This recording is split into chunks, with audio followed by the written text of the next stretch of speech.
Make sure that's working properly.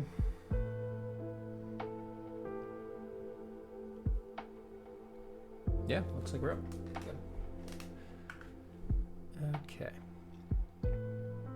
Did not do much in the ways of audio balancing, so if anything sounds off, just let me know. Let's make sure we got everything pulled up here.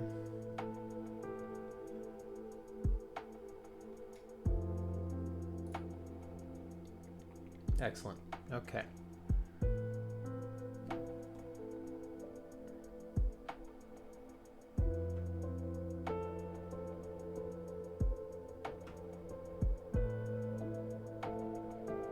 Are we choppy? Sorry, I'm just pulling this up on my phone to make sure everything looks okay, and then we'll get started.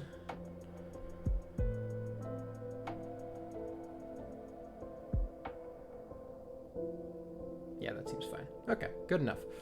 Let's get to it. So, thank you for those joining. I will have a recording, so hello if you are watching this back later on. This is the first of what I'm calling Future Group Fridays, just trying to start working through the backlog of the Canny posts, which is what we call the feedback tab. This is just what it looks like on our side of things. There are a few hundred since this was opened a year ago, so we have some work to do. But this doesn't have to just be the Canny posts. We can also do a little Q&A stuff if you have any questions left over from Balanka's fireside chat last week, or just general development stuff. Feel free to toss it in the chat. I'll try to keep an eye on that. And I'm also going to use this time to do a quick development update every week, just so we can keep tabs on how things are moving, even though we only post release notes every couple of months. So we'll start with that just for the people who are on the recording, just trying to get that information, and then we'll jump back in with the Canny posts after that. So things that have changed on the back end of Tag Pro over the last couple of days. We had a pretty large round of bug fixes that went in about a day and a half ago, mostly tailored towards matchmaking, making sure that tier counts were correct. We found a couple of lingering issues that were forcing people to wait for reasons that were irrelevant. So now people should be getting into games a little bit more quickly and with more players in their own tiers instead of mixed games. So especially towards the top, you're going to see more games with just tier 1 and tier 2 players, and occasionally 3 and 4 will find their way in, obviously during slower parts of the day, but it's not going to be as mixed as it was before when we have larger player counts online. So hopefully you're seeing the results of that. The trickle down effect of that is that players in the tier 4 through 6 range, frankly all the way down to 8, should start to get into games a little bit more frequently because they're not being sucked up into those tier 1 and 2 games. So they're able to actually match with each other and get below that tier 4 cutoff. So if you're seeing anything that's not what you hope to be seeing there, just let us know. We have been following pretty closely. We added some additional logging to help us keep track of who is getting into what games, and hopefully it works. We'll see. A couple of the things, just random bug fixes, nothing exciting. We had some players finding their way into games they were not supposed to be in by accident. There was a clip of a player joining a ranking game on the wrong team, which was great, so we fixed that. And other than that, just a couple of in-progress things that will be announced in the next release. So that's all that's changed recently, and if I have anything more exciting, I will let you know. Music is a little bit too loud. Let me turn that down just a smidge. Thank you. Something like that might be passable, and if not, just let me know. And so, without further ado, let's get into some Canny posts. I pulled up the hot dog flare because that was a funny one, but we're not going to start there. I'm going to go back, sort by oldest, and start working through some of the stuff that's been up for a long time, because there's a lot of stuff just kind of sitting here that we haven't really gotten to. So, friend list already been addressed. That is a planned feature. We are still working on the when and the how on that, so we're not going to spend any time there. Slipstream tow and racing, this is one of my favorite requests that we've gotten. It's just not really feasible right now.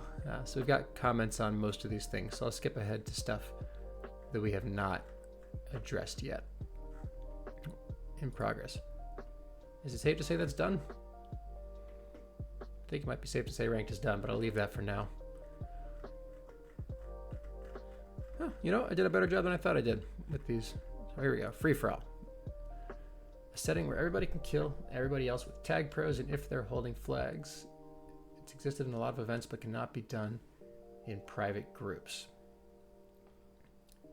Okay.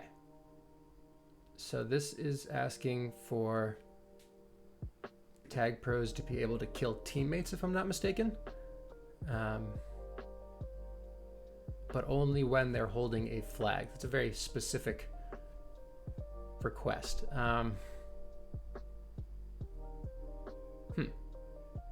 So what I do with requests like this, that I can see why they've been requested, I try to figure out how it would be implemented on the back end of things. So if everybody can kill everybody else, you need to have teams be ignored with collisions if the player's holding a flag. That's pretty straightforward. The next question is, how does that fit into the group settings as we have them now? I'm not sure how that would work, because you need to, how do you concisely summarize to a player what's going to happen when they choose this setting? And when I can't answer that question, usually the answer is no, or the answer is this needs to be an event that's specifically for this. You think about the some of the Easter events where it was like the egg shooter thing where you could kill teammates. So I think this would need to be held so that it could turn into an actual event where you're doing this, because it's a little bit too specific to be a group feature. But that's something that we could have a longer conversation with in a future group meeting in the future. So the update that we would put for something like that would be feature would need to be simplified into a group setting if it were to be added on its own, may be a component of a future event, which could then be offered as a group setting alongside a different feature that we have. So let me find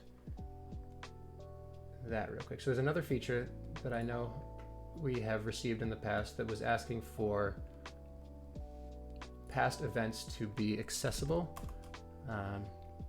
in groups. So you could load up a group and say, I'd like to play, well, for example, Egg Ball. Egg Ball is an event that is in groups now. So kind of like that, but for all events that have happened in the past.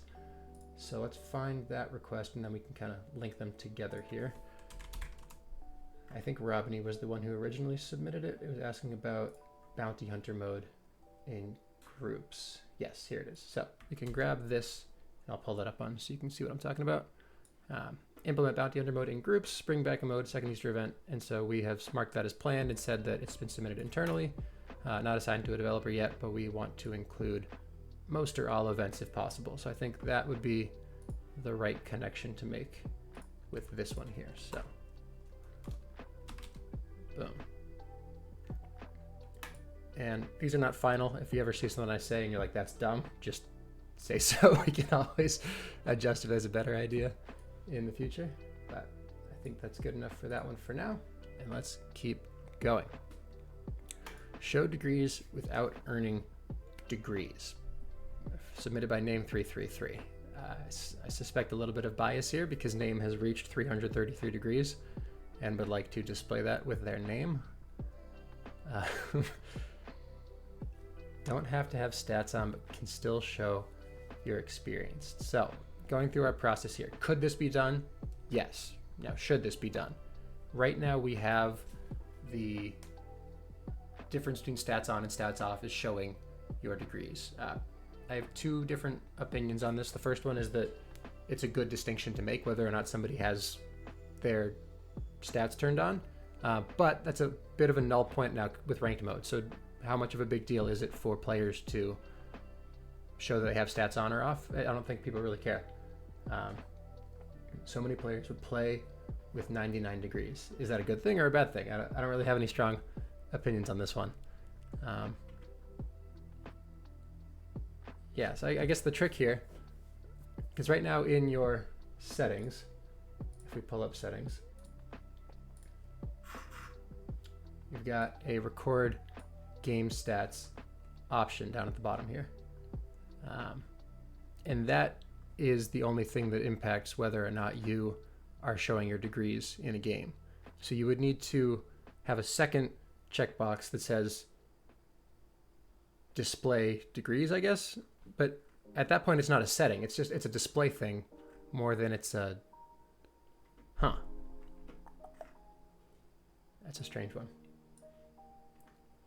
Let me make sure we don't have anything submitted already about this.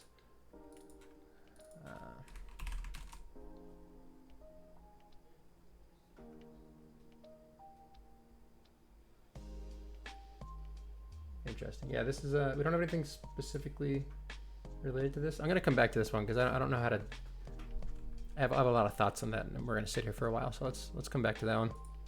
Flares playing competitive. That's a big one. Special flares of players who've played competitive. There can be one for number of seasons and all that. Okay, so this is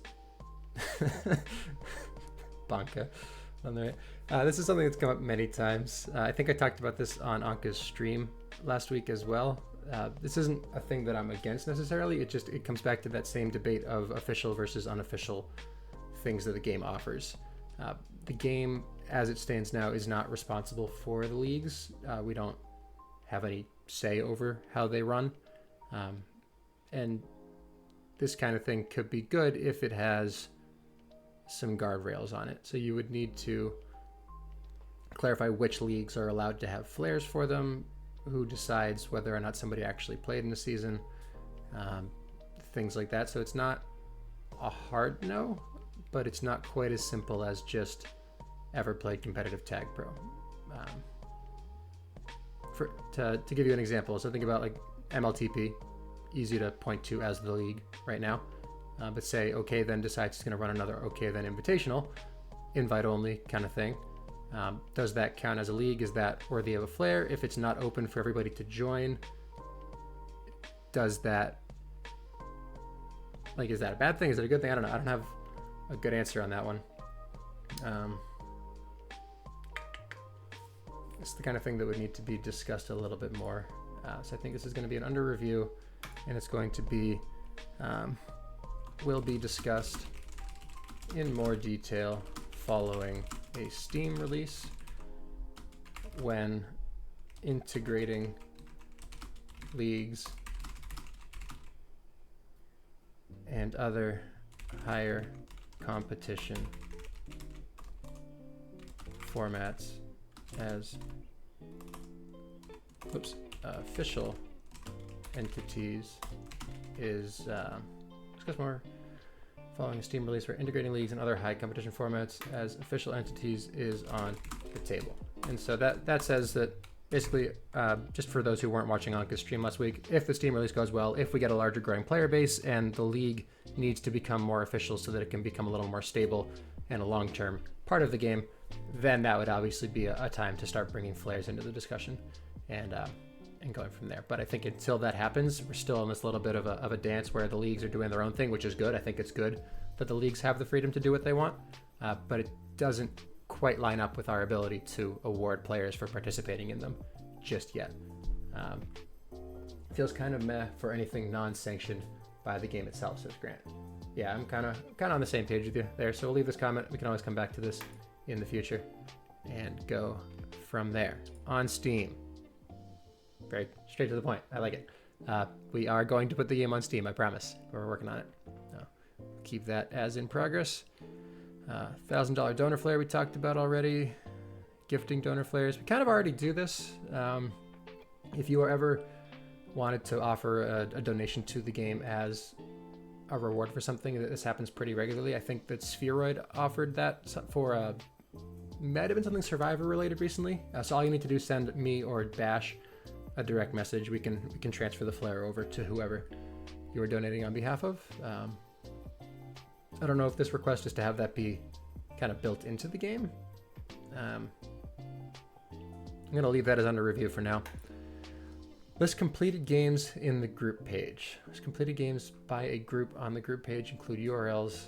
So this is saying that if you have a group and you've played a game, you want to be able to see what those games were from that group as a little rundown. So that would be nice for streamers, especially for the leagues, even for tournament formats, just to see what the recent games were. I could see a use case for that. So for things like this, where we like what it says, we are going to come over to the super secret behind the scenes GitHub repo for the future group. And we're going to make a little ticket describing what we want to be doing with this new feature. So, completed games by group. List completed games on the group tab by team name and final score. And then for this, we always link the relevant Canny post. So let's get the front end link for that, which is this. So relevant Canny post. So list completed games by a group on the groups page. Include a link to the replay. That's the important part right there.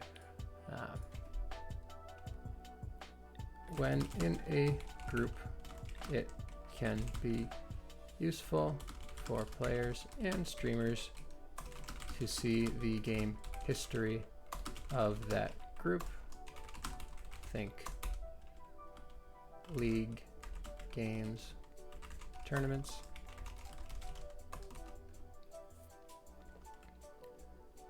So it's kind of like a scoreboard, basically, is what we're going for a series.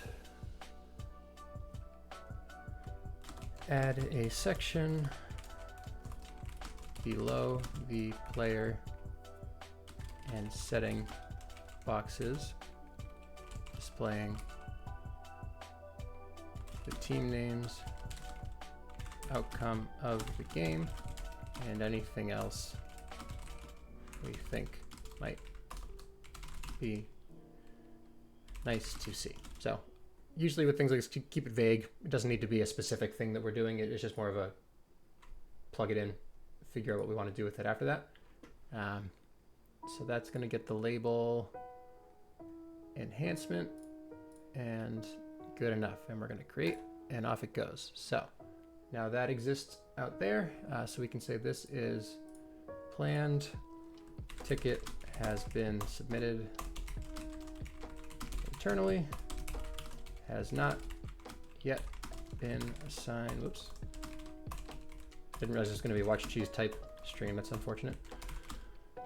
Assigned to a developer. Will be assigned when time allows. And for those of you wondering why I never respond to you in games, it's because that's how I type and it's a bit of a mess.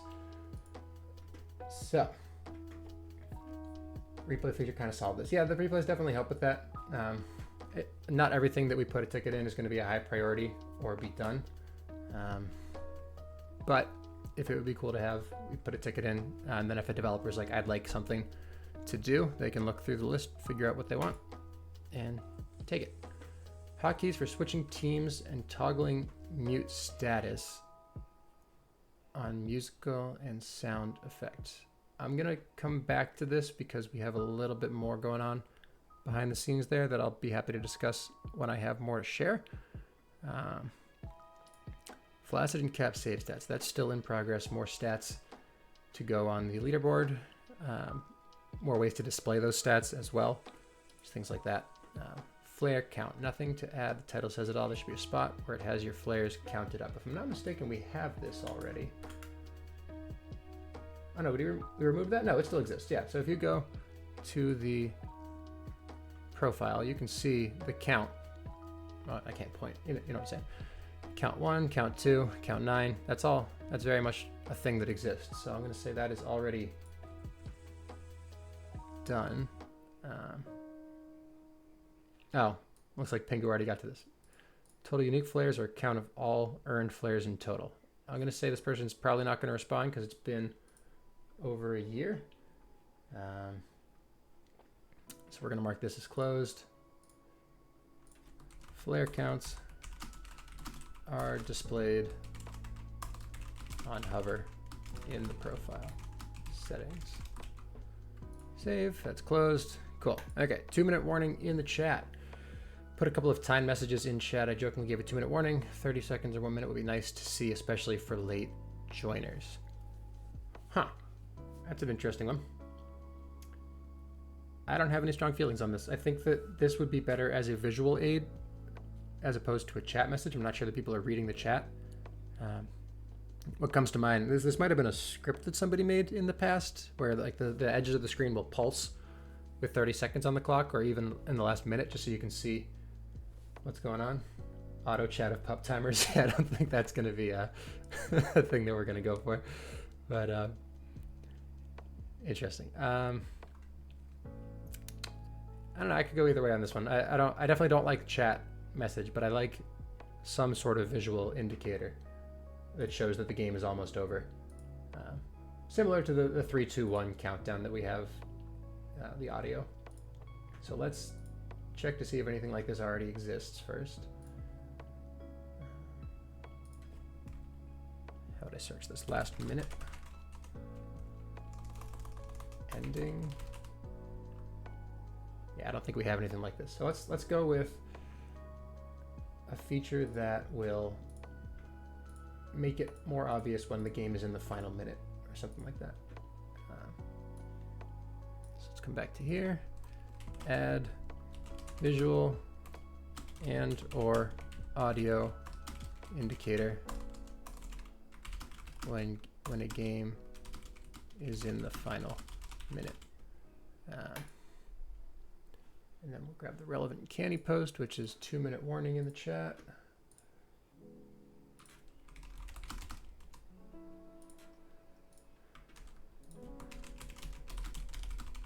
Candy post. Okay.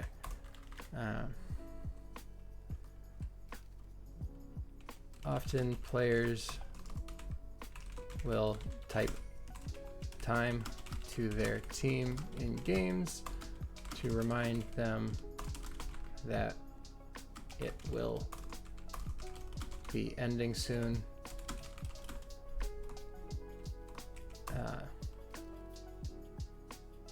This process could be automated with a screen border, pulse, chat message, audio cue, or anything else we decide is obvious but not invasive, I guess. Would likely require a profile setting to disable, and obviously no aggressive flashing, please. Yeah, okay, good enough. That's enough of a template for somebody to pick it up and go from. So that would also be an enhancement, and then send that off. Boom. Okay. Over here, planned similar spec has been submitted internally, possibly allowing for a visual pulse or audio cue when a game is near completion. Has not yet been assigned to a developer, blah, blah, blah.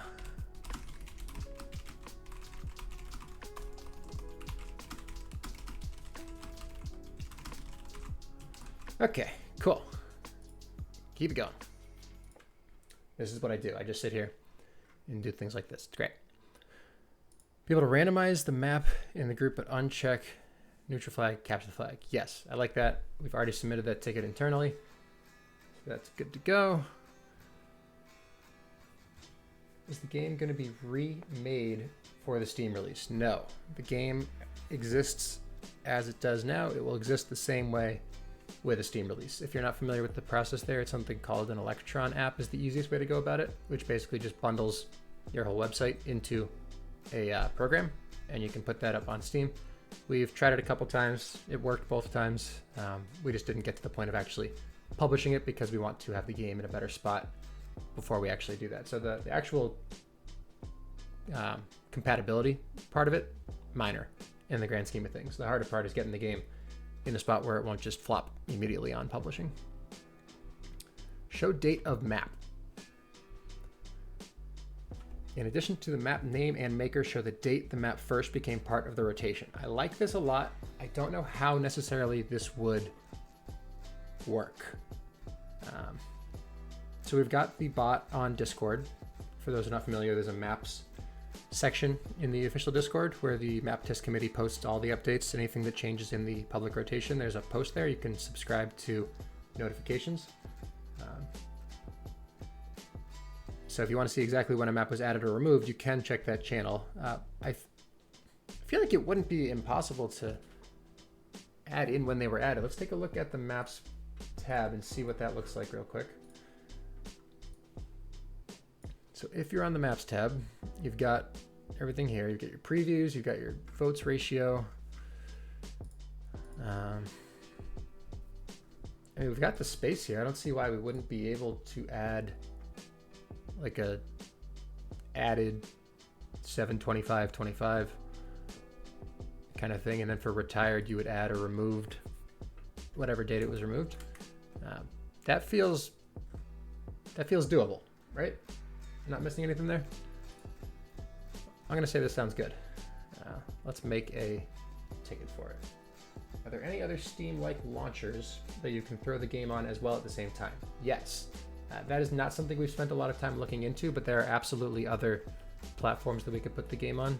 Think about like the Kongregate type websites where they have just a bunch of different sites. Some of them require a little bit more, I don't know what the word is, buy-in on our part, where they like require a link to their site in order for us to be displayed on theirs kind of thing. We probably would steer clear of those for now, but I do believe there's at least, yeah, Epic, at least one other that I can think of off the top of my head. That's the kind of thing we would definitely look more into that when we get closer to the Steam release. So if you have a site in mind, definitely pass that along. What was I doing? Okay. Making a ticket for this. We've got our tickets here. Get you out of the way.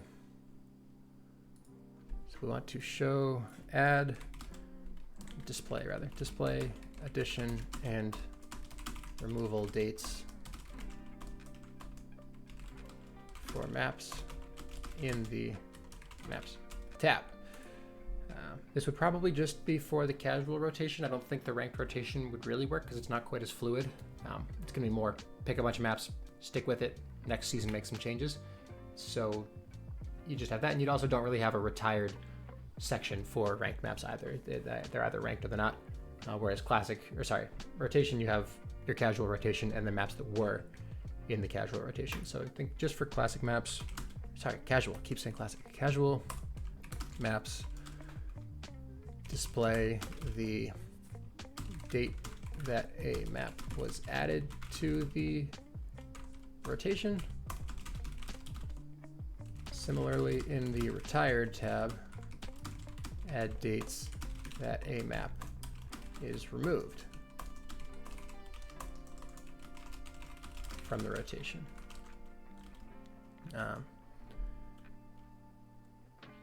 For the rank tab, add date can be displayed, but is not critical.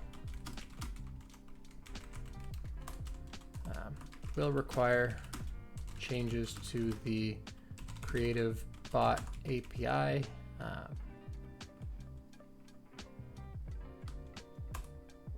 To receive the date. Oh, I guess I wouldn't even need to know. Hold on. You don't need the bot to send what date it is. We can figure out what date it is when we receive it. That's easy. For casual maps, display the date that a map is added to the rotation. Similarly, with the retired tab, add dates that a map is removed from the rotation. I think that covers it fine. Watch for edge cases related to the classic rotation, which brings retired casual maps back for a short time, this should not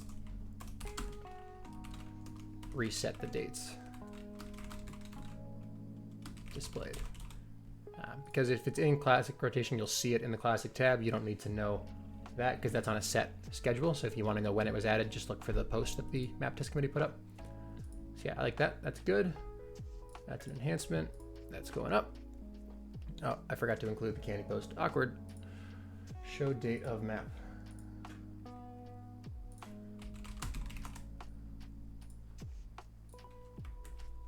Okay, let's add that in real quick.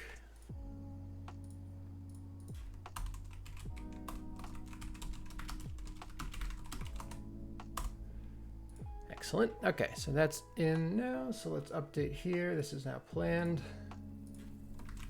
Ticket has been submitted internally. Has not yet been assigned to a developer, blah, blah, blah.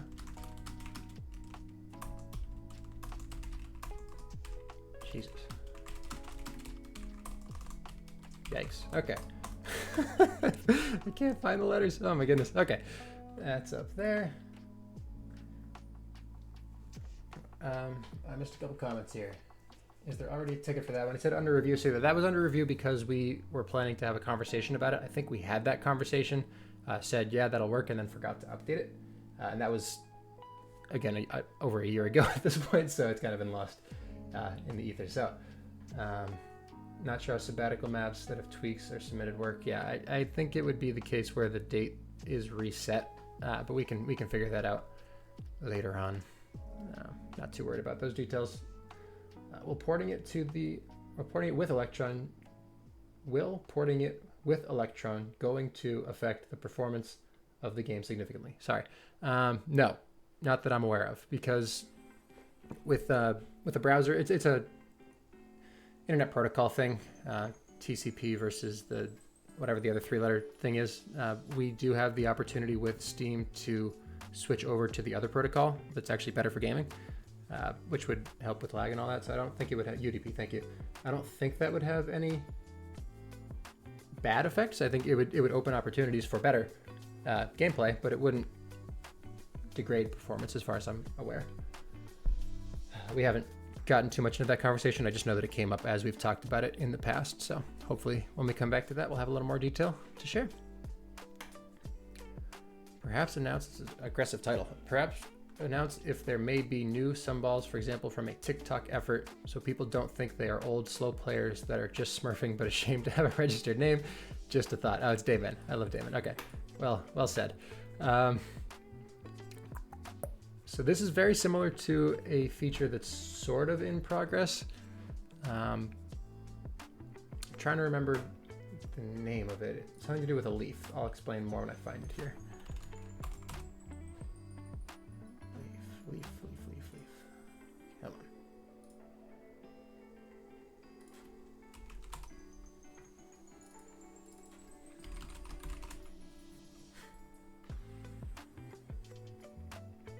There we go. Visual indicator on new accounts and Sunballs. I can't display this ticket because it has a little bit of sensitive information on it.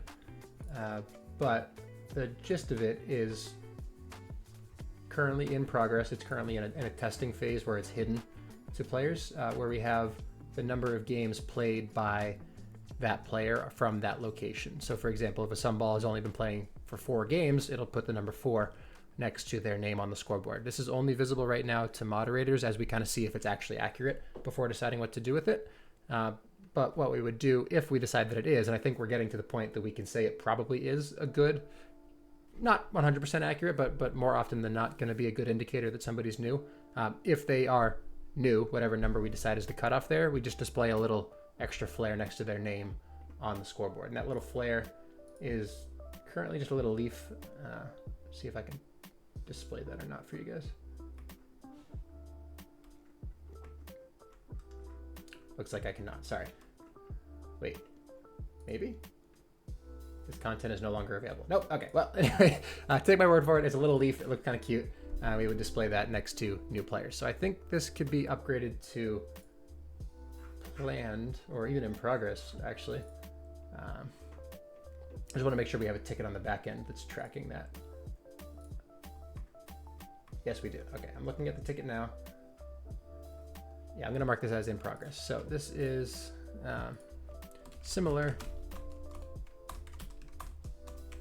feature, which will mark true new players, not Smurfs, as such, is in progress, will be finalized as a front end feature in an upcoming release. Yeah, so that is a good request there. Yeah, I'm not going to say anything about the forcing people to sign in. You can continue to play logged out. Nothing to do with Jason Bourne's comment here. This is just saying if somebody's new, mark them that they are new so they don't get harassed. I think that's a pretty non-controversial request there. Boom. Okay, Tag Pro home screen is kind of bland. Can we have a community art contest to replace bland gray? Yes and no.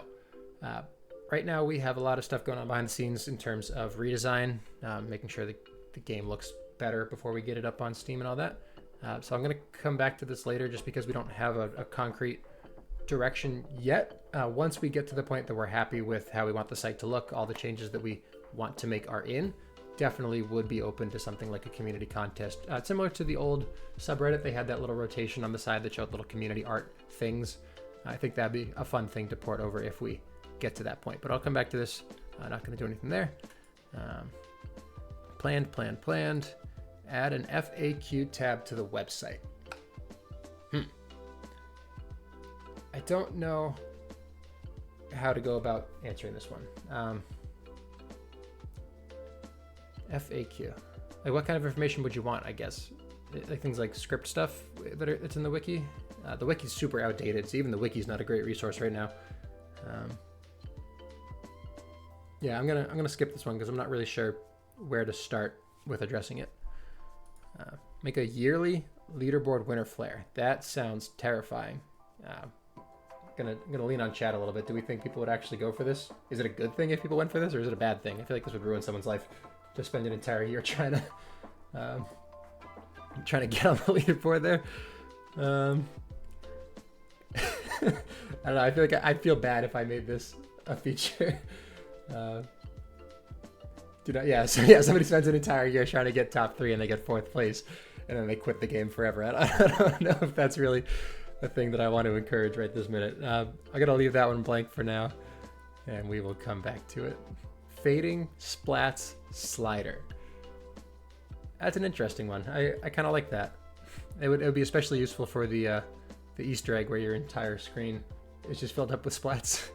If they went away at some point, that'd be good, I'm sure. What decides the speed they go away at? I'm not sure if it's is it a quantity thing or is it a timing thing? I forget if it's like they stay around for 10 seconds or if they stay around for 10 total splats or something. Let me see if I can find any answers there quickly, and if not, we'll just make a ticket for it. I'm not seeing any tickets related to splats. Oops. I don't think we have anything like this. Yeah, I think I'm gonna say yes. That sounds like a good feature. Yeah, and some people disable splats entirely. I think actually MC is one of the people who has a custom texture pack that specifically does not have splats because he doesn't like them. So I think that's a fair thing to be requesting here. So let's make a new issue. Bring it over. Add profile setting to customize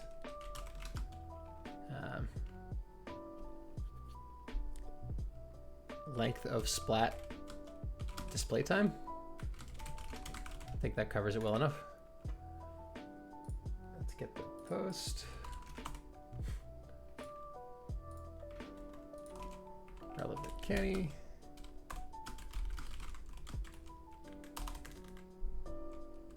In profile settings, under probably under the UI section, we have the, let's see, we have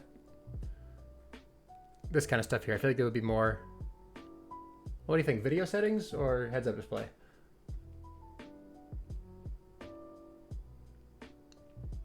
Because this stuff is like attached to the player. This is scoreboard stuff. This is all like general information. It's not the game itself. I think splats come more with video settings because it's what you're seeing. I think of splats more like a particle than I do them like a name. Yeah, it looks like Grant agrees. So I'm gonna go with it. Video settings section sounds like a winner.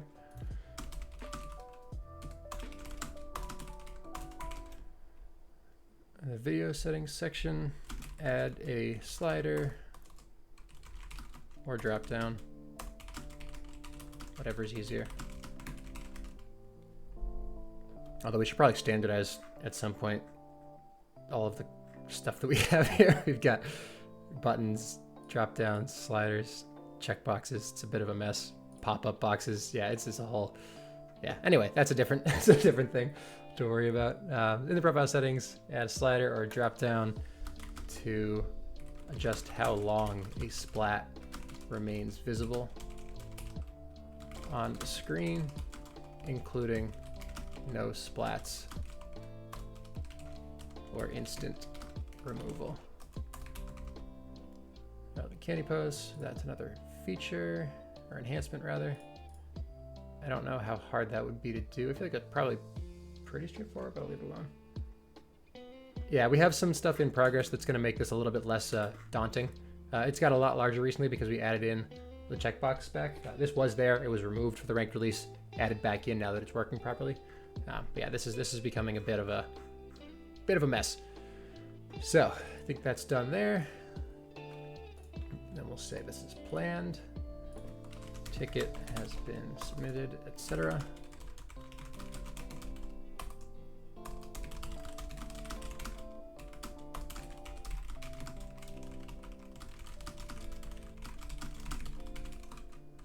Save. Okay. Boom. Community contributions to player profile. That is, ooh, that would be really nice. Not going to say I don't want it. That would be a ton of work. Because there's no centralized spot where we say what somebody's done. Like maps, how many maps have you made in your life? A couple hundred, Franj? Minimum? Yeah, he says it himself. This would be a lot of work to pull off. Yeah, I'm gonna skip this one for now, just because I don't see any reasonable way of addressing it on a good timeline. It would be good. Nothing against it, but I just don't think we have a way of doing that yet. More map feedback. Force players to vote. Anything that says force, probably the answer is going to be no. Before showing the scoreboard. Yeah, I see what you're going for. Let's see. Yeah, I don't like this. To be honest, I don't like forcing people to do something before they can see the scoreboard. Also, what do you do about the game, like mid-game, the scoreboard showing? Do you hide it then? Do you show it then? Yeah, I'm anti this post. I do think that there's room for improvement with the map voting process in general. Not going to fight that at all.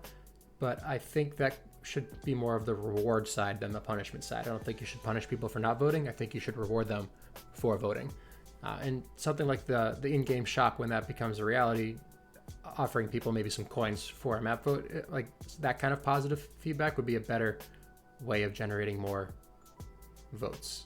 So I'm going to say under review,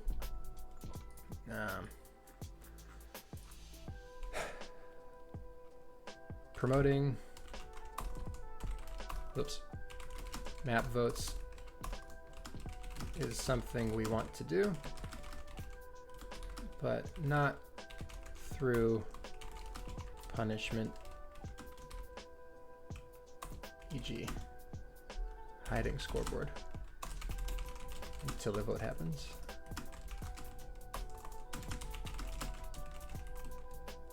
Will be revisited with the in-game shop as a potential avenue to earn coins. Cool. Save that. 4v4 egg ball in groups. Be nice to have a feature to play egg ball with smaller maps. Yes, I think we already have a ticket for that. Yeah, planned. That would be cool. I agree. One-way gates. Huh. Yeah, that would be cool. Or you go through in one direction, but you can't go back in the other. For gravity as well. Yeah. Yeah, I like that. Although I will say that falls into the more tiles request. Let me see if there's a... Yeah. I think I skipped over this by accident early on. I'm going to merge this in with a different post.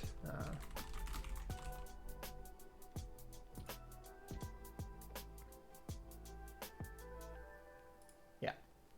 So let's go through this one while we're at it, though. We have a request from Homer J from way back 2023 for add more tiles. Not against tiles at all. For those of you who tuned into Anka's stream last week, we did talk about this a little bit. The main barrier, well, there are two barriers. One thing with tiles, the goal of adding tiles to the game, fun, yes, but it's also increasing the skill ceiling of the game. So there's nothing wrong with that, but the game's not really at the point right now where the main thing holding it back is the ceiling. So adding more tiles is not at the forefront of what we are trying to accomplish yet. The other part of it is that adding in new tiles is not as straightforward as just adding in a new tile, because you have a couple hundred, frankly, out there texture packs, some custom, some in the game itself, that would need to be able to support any new tile that you add to the game. So if you wanted to add a one-way wall, that'd be fine, but how do you display that? So you would have to have a default texture pack that everybody sees the same, or you would have to go through and add it into every single texture pack that we have, and even then you're missing out on players who have their custom packs loaded up. So the problem is, if you have somebody load into a game for the first time and there's this unknown texture that they've never seen before, you're going to have a lot of issues with people not knowing what's going on. They might not know how to get a new texture pack because they haven't played in a year. So there are other considerations there. So what we're currently planning with all of these new tile related features is to put them all together in one spot. So this ticket's a good example of a spot for that. We have a backend document as well. But if you get all these together, then in one big release, we can say, okay, here's 20 new tiles, go off, do your thing, and we could figure out from there which ones are good. But in that same thread, we would be getting those texture packs ready for it, so it would be a little bit less disruptive. And it might be the case where we have all the texture packs loaded up and we add one at a time over like a month or two, just so people can see them on their own before they try to put them all together. But it's not a thing where we can say, okay, we're gonna have one release now with 2 new tiles and then another in 3 months. We'd have to go through the whole process again. So it's just not viable for the work that would have to go into it to add in that many tiles at all. So hammering in the background, sorry. Yeah, okay, moving on. There was a ranked match where it became a 5v3. One of my teammates left and rejoined. I have the replay link. We actually fixed that 2 days ago.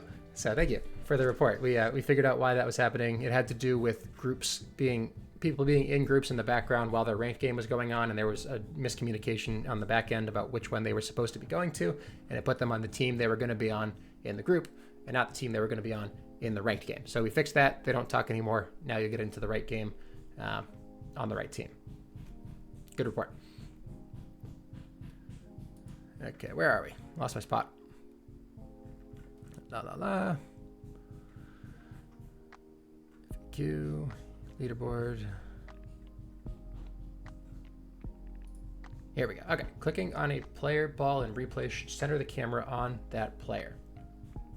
Yeah, that seems reasonable to me. What do you think?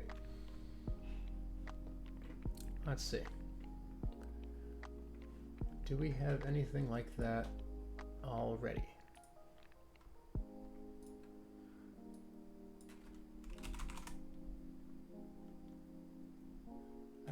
For those who do not know, you can always toggle through players by clicking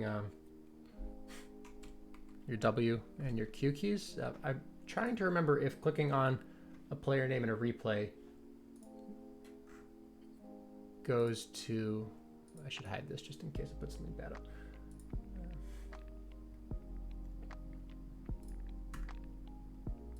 Yeah, okay, we have this already. So if you're in a replay, you're watching it, we're centered on marijuana right now.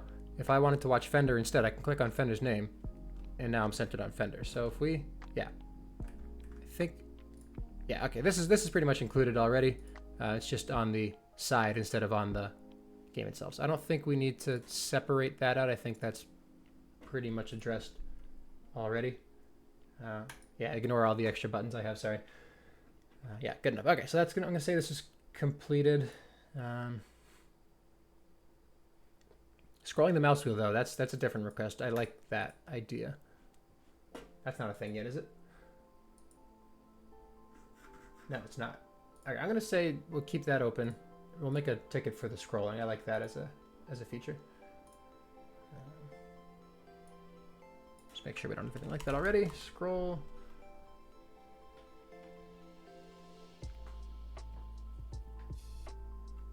No, we don't. Okay, so let's make a ticket for that.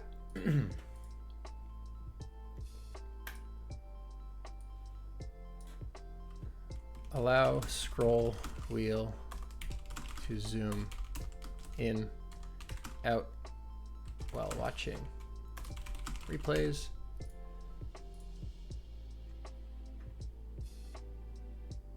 Seems harder to do from a development perspective, you mean, or from a UI perspective?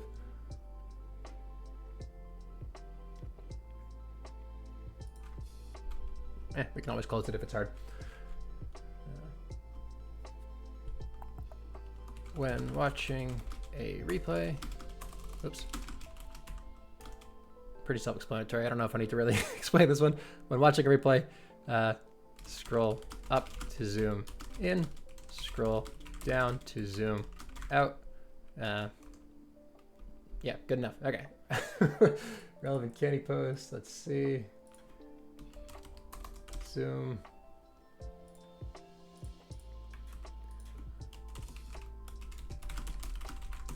Boom. That's an enhancement. Create. Okay.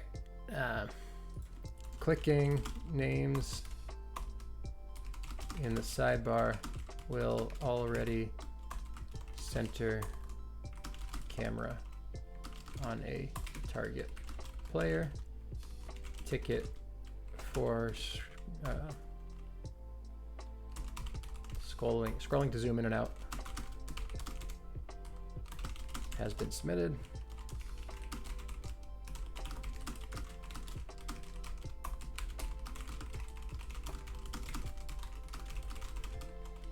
Including what time allows. Okay, boom, done. Save. Moving on. Update the profile page stats to include niche scores. Interesting. Yeah, so it looks like this ticket kind of covered it already. We're going to hold off on trying to display anything new until we're happy with what we have to display. So that kind of ties into the stats that I was mentioning a little bit ago. We have better stats that we're working on a little bit slowly behind the scenes.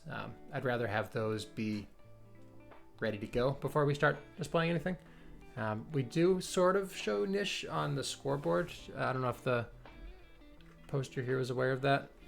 Actually, this might have been before we did that. I forget what the dates are. But if you look at the scoreboard right now, we have a number between like 0 and 100, I think, roughly.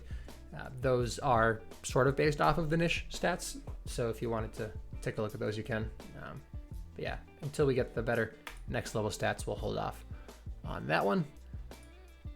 Add community contributors. Yeah, we're planning to do that. Definitely want to get the map test committee displayed. I think that's a bit overdue on the contributors tab, but just hasn't gotten to the top of our list yet. More descriptive ball icons to the side of the score. Ball icons. Oh, I believe this is talking about the 4 balls in a little square to the left of the scoreboard, to the right for the red and the blue team. What does niche stand for? I'm so glad you asked, Stinkboy. So niche is an amalgamation of the names of the creators who invented it. So it's a new form, or not new, actually, it's very old at this point. It's a form of stat keeping used by the competitive leagues. Let me pull up my little write-up that I always reference here. There were 4 players. So the original thing used was had an A in it, I forget. But they turned that into Gasp, and then Gasp led to Nish. So the Nish name comes from the creators NQOBA, Nkoba, Ibis, IBIS, and Ash, ASH. So they took the N from Nkoba, the I from Ibis, and the SH from Ash, and they put them together, and they called it Nish. And so the four of them made that stat keeping system. It's known for being minute standardized, so no matter how many minutes you have played in the league, it will standardize your stats to the number of minutes that you played, which contrasts with the Gasp, which is made by Gibbs, Asdiff, and Private Major, with their names pushed together. So Gasp is cumulative stats, and so if you play more minutes, you have better stats there. With Nish, doesn't matter how many minutes you play, you get stats based on the number of minutes that you did play. So it's mostly favored at the lower leagues, especially because players have different number of minutes. But for things like a ranked mode or for Tag Pro where you're not playing the same number of games as everybody else, you would want per minute stats more so than cumulative. So Nish has been more the direction that we went with for the stats that we are displaying, but that is what that is. Who's It's not Ash? Or am I saying their names wrong? I don't know. I never met these guys. I'll be honest. I don't know. Yeah, good question though. So anyway, moving on. More descriptive ball icons to the side of the score. I like this feature. Oh, you're trying to beat me. I feel like we have something similar to this already though. I'm trying to remember what it would be. I think they're called indicators. Player indicators maybe. So I like this because it would be good to show, yes, when a ball is popped, that's one thing, but when a ball is AFK, I feel like it would be good to show in the corner that somebody is not moving, or at least even remove them so it looks like a 3v4, because some players reference that to know if the game is even. They don't look in the chat and see who joined, who left, and all that. So I think it would be good to have a little bit more detail there. I feel like we have a ticket related to this already, so I'm trying to find it before I go and make a new one.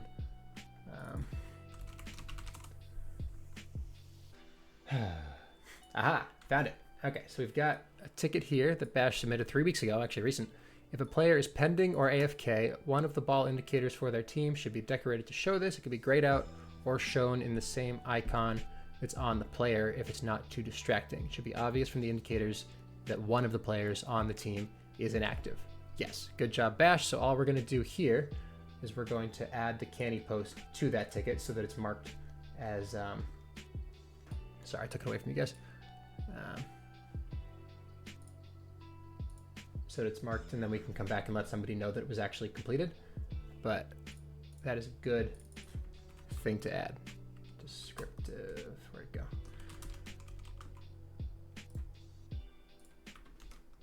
Relevant canny post. Boom.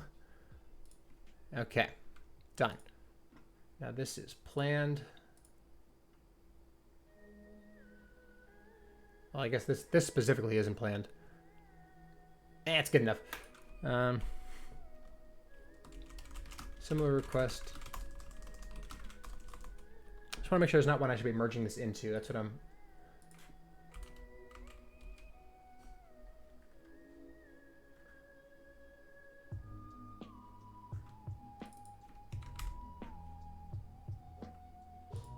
Okay, yeah, there is one that exists already, so I put the wrong post. We want this post here, just so you guys can see it, which is if 4 balls appear next to the score display, one of them is AFK or whatever, then people won't assume 4v4.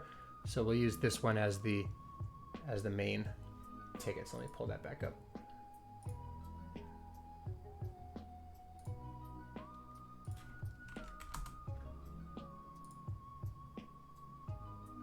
Okay. Wrong one.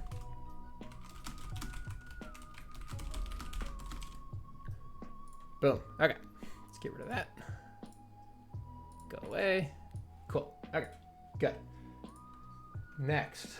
Now I'm going to merge this in to the other one that I just referenced there, which is called AFK symbols.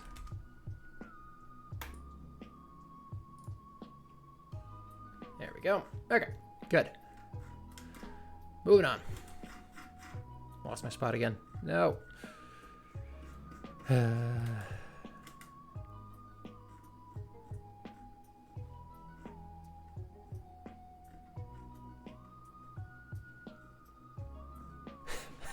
Did it lose the sort? I might have lost the sort.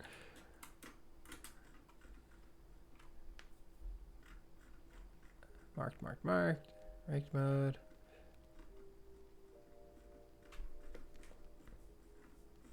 Hello? I recognize half of these, but not all of them.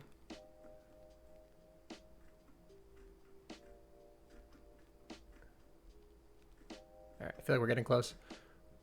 FAQ, yep, fading splats, and then making pretty good time here. I didn't realize how many we got through. Add the date. All time. Here we go. Okay, we made it. If a team has a bunch of quitters throughout the game, change it to a save attempt for the remaining team members. Interesting.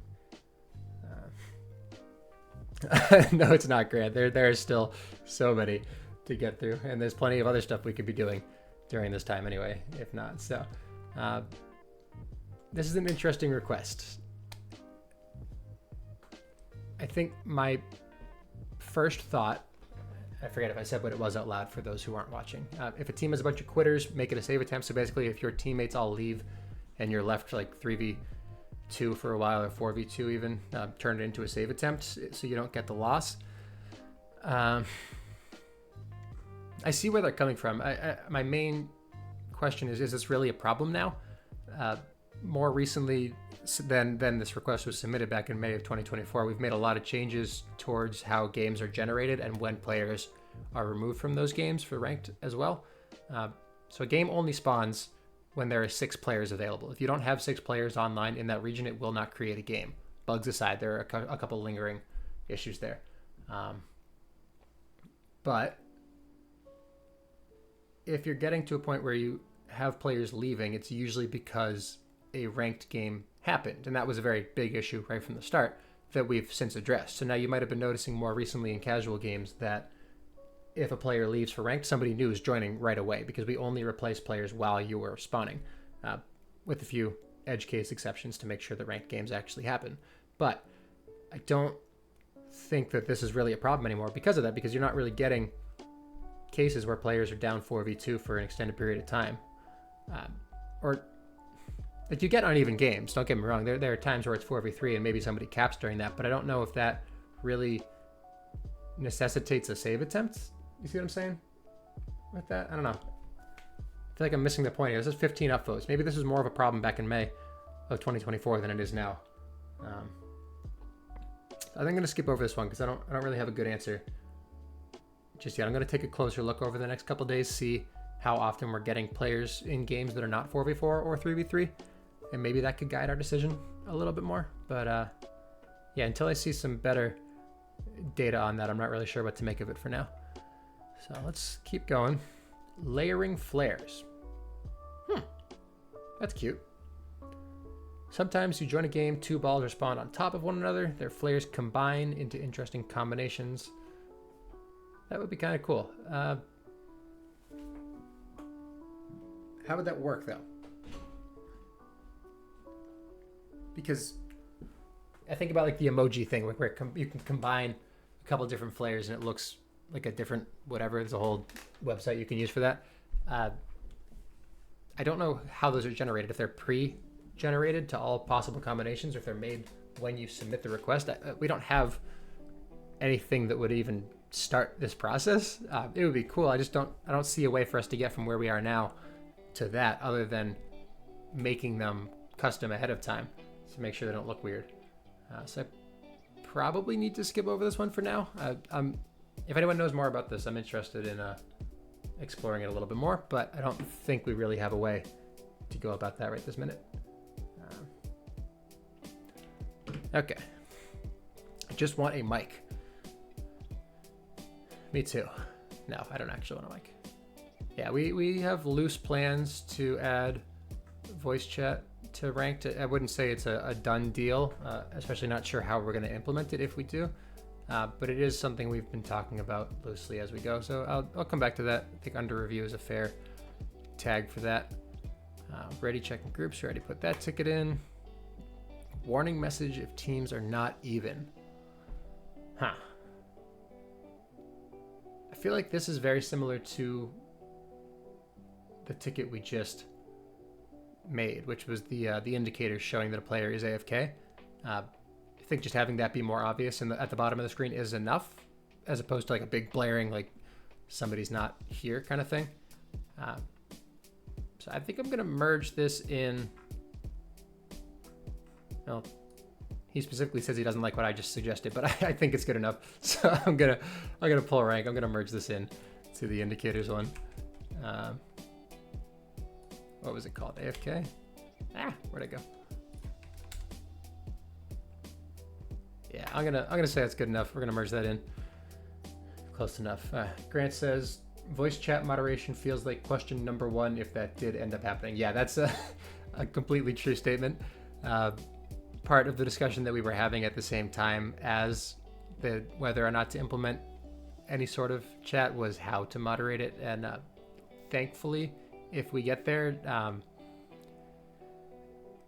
I don't want to say AI because it's not really AI, but that kind of thing that can monitor chat, it can flag certain phrases like that. That stuff's getting a lot better. If we had to do something like that, we probably could. That's definitely a problem we would worry about when we got there, rather than now. But yeah, definitely a valid concern in my mind.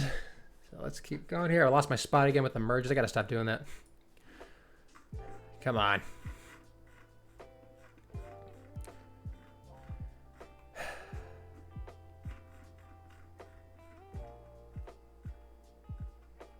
Let's see. Already an hour. Look at that.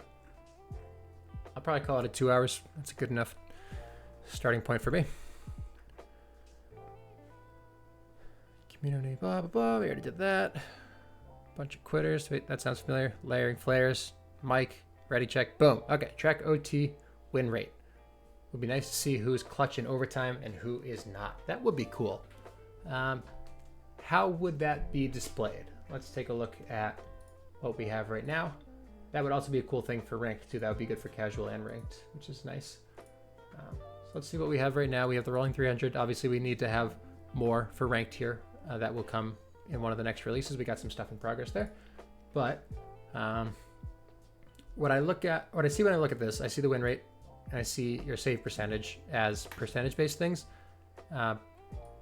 And the distinction I want to draw between what this is and what that request is that the save percent is a component of the win percent. So if you wanted to go through and you wanted to say, I have played 300 games, I have won this many games, this many were saved, I think there's math you can do to make sure that every game is there.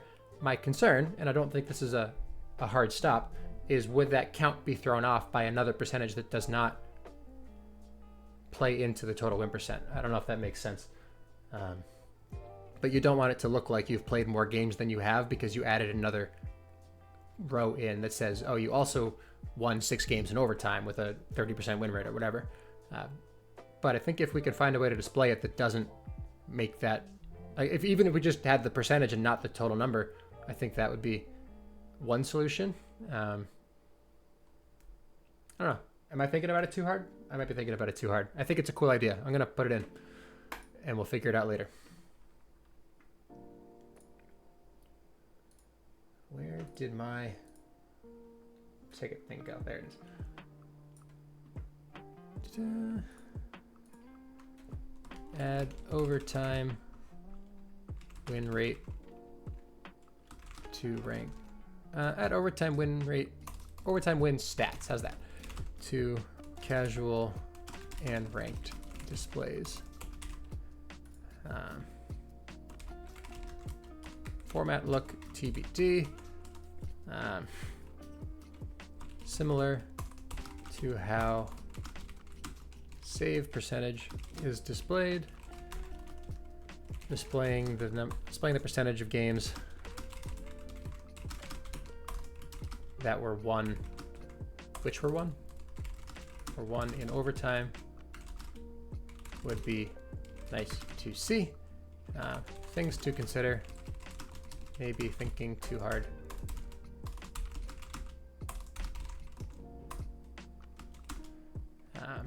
The total game counts of the rolling 300 should still add up to 300.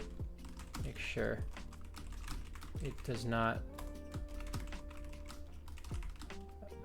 appear as though overtime games were duplicated. I think that covers my concern. Related,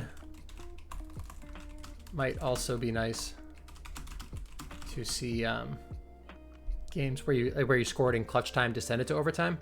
I think with clutch time, I think becoming a permanent addition to the game, I think it's been popular. We probably have a small change on the way for the clock management of clutch time, where instead of clutch time having its own clock and that clock resetting for overtime, I think if we just keep the clock in clutch time, and then if it goes to overtime, the clock just keeps going, so the pup timers aren't quite as confusing. I think that's the only change that I would make to it. So I think with that change, it's probably going to become a long-term addition to the game.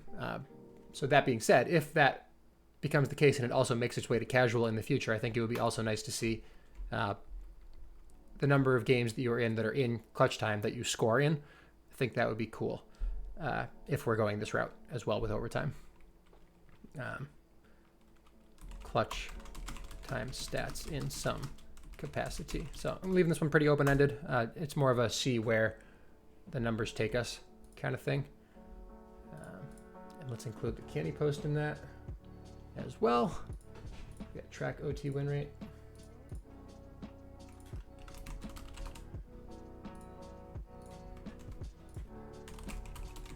Relevant candy post.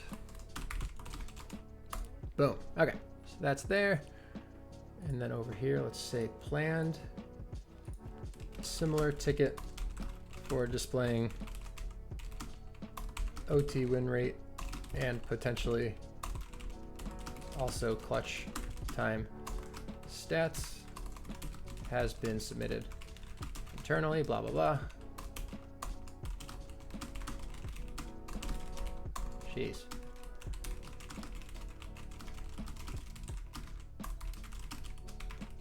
Boom. Okay. Good suggestion, Row. Sorry, I don't know who you are. All right. Next, spectate more than one game at once. That is interesting. So I'm going to go back to the way I was thinking about things at the very start here, which is the how first. There are a lot of browser protections that prevent you from opening new windows. We can get away with it if it's user initiated. So if you click on something, that can open a window. I don't know if that extends to multiple windows the way that we open them. I think that it does.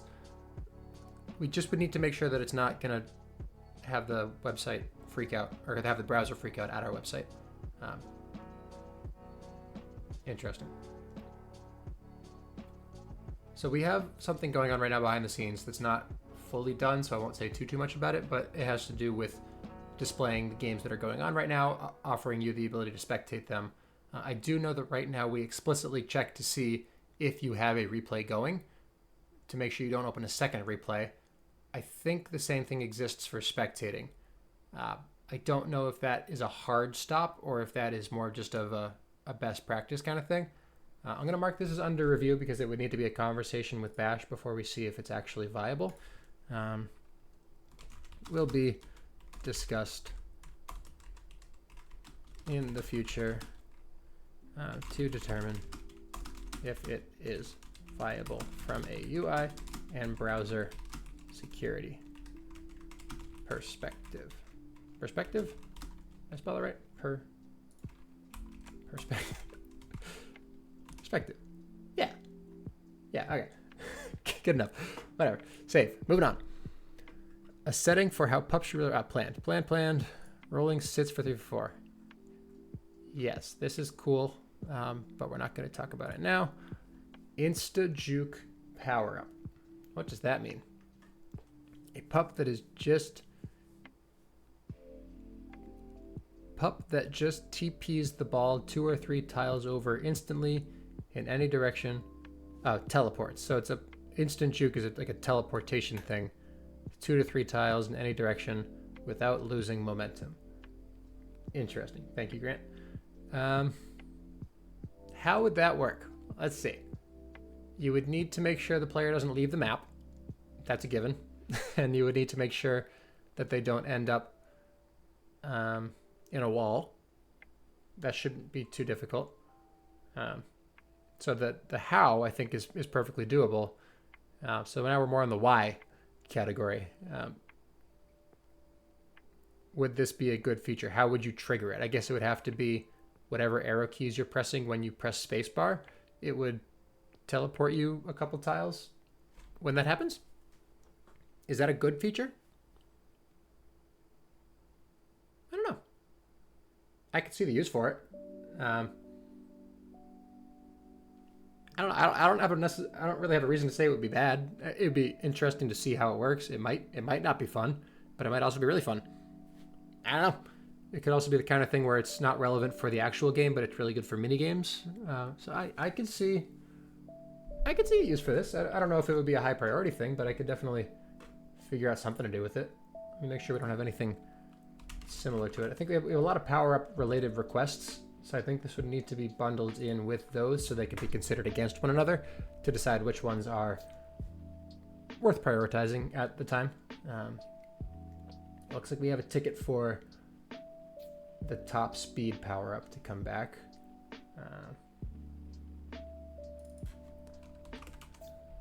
What else?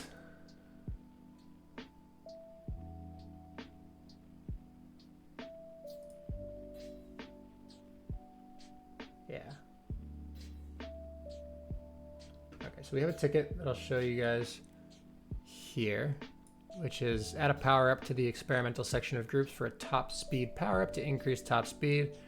That came from this request here. For those who don't know, top speed was a power up early on in the game. It was removed, I think, because it was just too good, if I'm not mistaken. I think it was just broken to be faster than everybody else. That's not an official reason. I wasn't here for that, so I don't remember what the exact reasoning was, but I think that's what made its way to me. So if we're bringing that back, makes every boost a super boost. Okay, well that would be a different problem. That's funny. Okay, well, yeah, I don't see a reason not to put a ticket in for this. I think we can always come back to it if we needed to. So let's get that pulled up and see what happens. So it would probably need a slider where you say how far in a direction do you teleport. There would need to be a maximum, obviously, maybe like, I don't know, 100 tiles.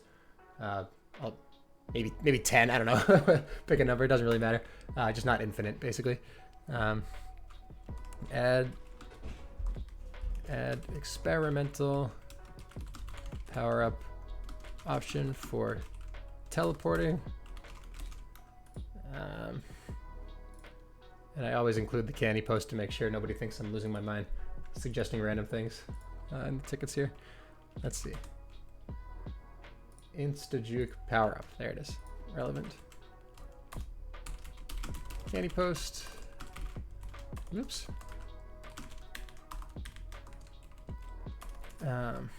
Under the experimental section, add a power up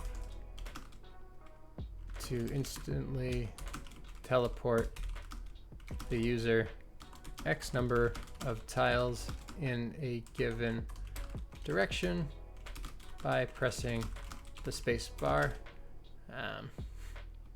Anyone have a good name for this while I'm typing it up? I don't have a good name because we already got TPs taken. I think my pup recommendation in Discord was clever for a reverse rolling bomb, says Crit.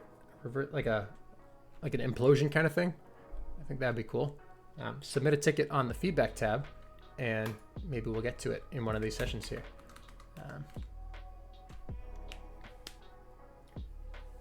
Kind of surprised we haven't gained a pup at all. Yeah, we kind of settled on these three. It feels like the easiest place to add stuff that wouldn't be terribly controversial. At least for experimentation stuff, there's no reason not to add 100 for people to mess around with. Because those don't come with the same texture pack concerns. Like, yes, you would need a different image for them, but even if you have like a default image and you're not sure what it does, that's at least you know it's a power up. It's not completely unknown what that thing is. But yeah, okay. So Under the experimental section, add a power-up that instantly teleports the user X number of tiles in a given direction by pressing spacebar. Allow X to be determined in group settings with a maximum number of tiles. Considerations. Oops. Direction of teleportation likely needs to match either current velocity or current key presses. And those would be very, very different power-ups is the thing. So it's kind of important to decide on one of those, because if you have the current velocity, if you're watching somebody else with this power-up, you know that they're going to go in that direction they're already going. If it's key presses, they might be going in this direction, but then they teleport up and they keep going. I don't know which would be better. Or both? Or both with options to pick until we like one more than the other. I don't know. Interesting things to think about there.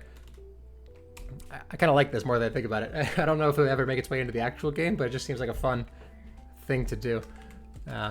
Other things to consider.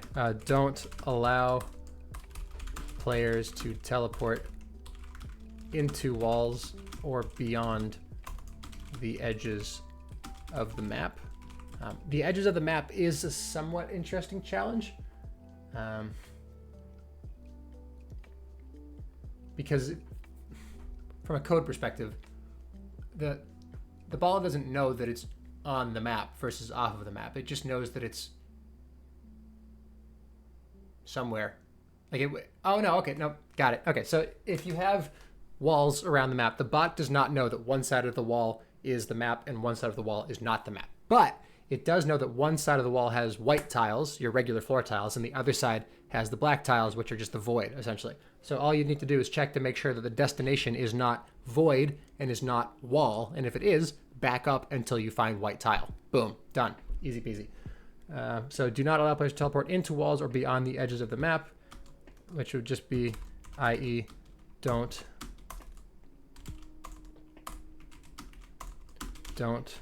teleport onto wall or void tiles. Back up in direction of velocity until floor tile is found. There would be other things to think about, like if you land on a boost, does that boost detonate or diffuse, or does that boost stay active? I would think it stays active, kind of if a boost spawns underneath you, you don't use it. So if you spawn on top of it, you still wouldn't use it, I would think. That would be more intuitive. Same thing for bombs.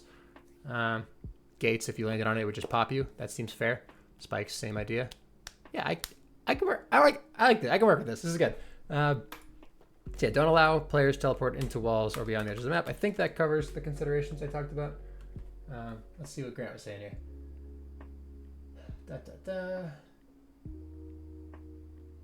It ate my new line.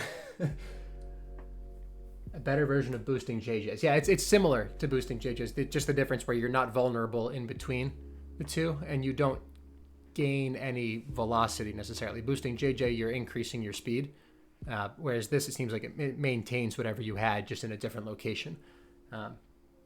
So similar, but different. Then if you made it the key press thing, very different power up. If it was you go in the direction that you were pressing keys in, that's a completely different take on it. Safety proof maps to decorate areas that you can't normally access. Yes, so you would need to make sure maps like shoot, what's the name of that map? It's the one with the power up that you can't get to. It's here it is, Arty. Like you would need to make sure that a player can't teleport into, I don't know if you guys can see this little space here with the power up, because then they wouldn't be able to get out. Although they would be able to keep getting power-ups until they got the one that they needed to get back out. So maybe it wouldn't be that bad. I think that'd be more on the map maker, like you said, to make sure. Other things to consider. You need to make sure they can't use it to teleport behind portals in spaces like this here. Because if you had them teleport to there, nobody would ever be able to get them. So the game would just kind of be out. But I think that's more of a map maker issue than it is a power-up issue, so I don't think we need to do anything about that for the purposes of this ticket that we're making right now. That's a fun one. I like that. I like that more than I thought I was going to. Let's mark that enhancement, send it off, and now we can say planned. Request has been submitted internally. Internally. Has not yet been assigned to a developer. Will be included as an experimental group option when time allows. Question from Stinkboy. Completely off topic since I'm here. Does anybody know how to get better ping to the East servers? Back in the day, East and Central were about the same, but now East is around 50, Central around 20. For all ping troubleshooting, usually start with are you on Wi-Fi or Ethernet? That's always the biggest decider for stability. For ping itself, though, it sounds more like a VPN issue potentially. If you have one of those running in a different location, it would be routing you away from where you're trying to go. If you moved houses and you just have different routing, sometimes it might be taking a detour around something. It's hard to say exactly why. Move down the street, that's about it. I think I would start by getting a trace route up and running. If you don't know what that is, message me on Discord and I can get you set up with that. What it does is it takes an end location. So you're at your house, the server's over here, say in New York.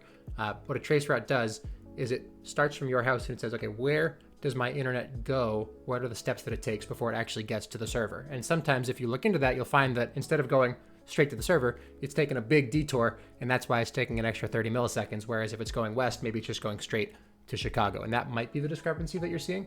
But you can only really know if you run that trace route to see where your internet is going. So if it's not that, it could be a stability thing. It's hard to say really without getting that started. That's definitely where I would start though. So message me on Discord if you want to, and we can talk.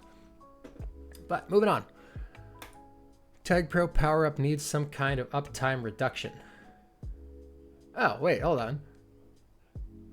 I think we have a very similar request in progress right now. The Tag Pro power up remains the most frustrating to play against. Give it some kind of duration cut so it's not just constantly 2 caps.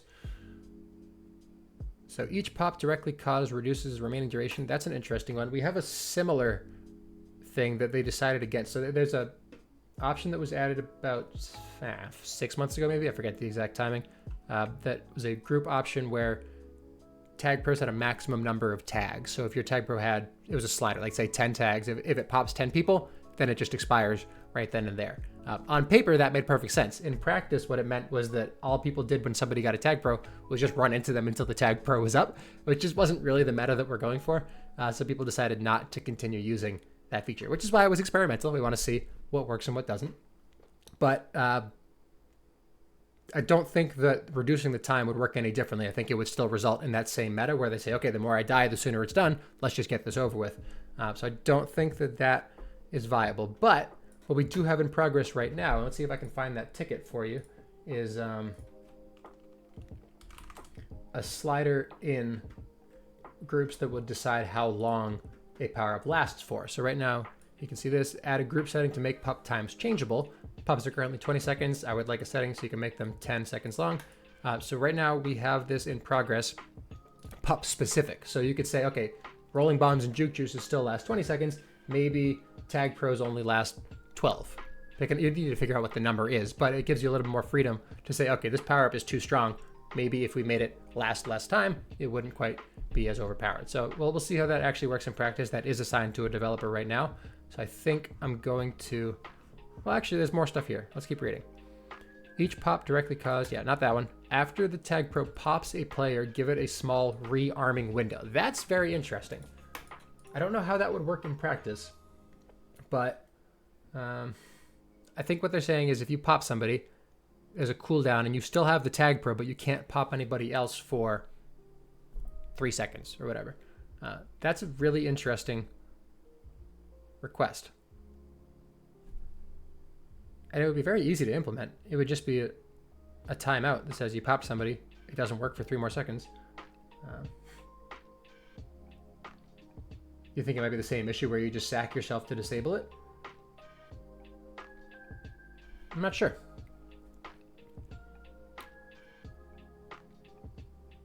Because you well, yeah, that's a good point. It still lasts for the full 20 seconds though. But if there are 4 of you, yeah, you would need a shorter cooldown than 3 seconds for sure. But how quickly can you make it without losing what you're going for? You know what I mean? Huh. I'm gonna under review that. I'd like to come back to that and discuss it a little bit more.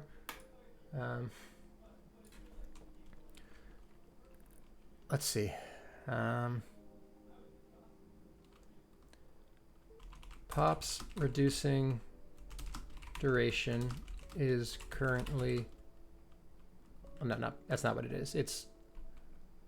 Oh, yes, it is. Yeah, every time you pop, it reduces the duration because it lasts 20 seconds or it lasts until. It's not exact. It's close enough. Pops reducing duration is currently available in private group settings. More discussion needed on the rearming window to determine how the game would respond. Reduce remaining duration each time the Tag Pros team scores. Well, that's an interesting one. I kind of like that, actually. Am I missing anything there? So it says if you have a 20-second pop, if you score, you lose 5 seconds on it. Does that... What would that change? I guess what you would do is you would boat basically every cap until your Tag Pro could get back onto offense to free up the next cap. Is that a good meta change? Is that a bad meta change? How would that play out? I'm not sure.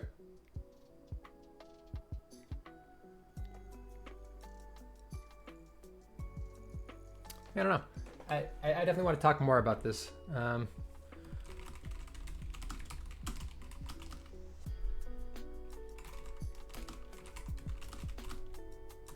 More discussion also needed on reducing duration with caps. Yeah, I'm gonna leave that. I definitely want to come back and talk about that more with some other people and see what we get.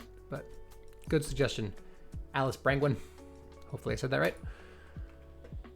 Auto add newly gained flares to random choice. I don't know if I like that or not. Oh, I see what you're saying. Oh, really? It does that? Huh. Okay, so I guess right now when you get a new flare, it switches over so that you're using that new flare. I remember that being a thing. But I guess if you have random selected, you lose your random selection and it only selects that new one. No, I like this request. This is a good request. So you still get that new flare, but it doesn't take over your random. So you can go back and you can remove it if you don't actually like it, but it doesn't completely reset your settings. Yeah. Let's make a ticket for that guy there. So, add newly earned flares to random rotation when random is selected. Currently, if a new flare is earned, that new flare is set as the active flare for the player's next game. If a user has random selected, this deselects random in place of only that new flare. Instead of replacing current selections, add the flare to the random rotation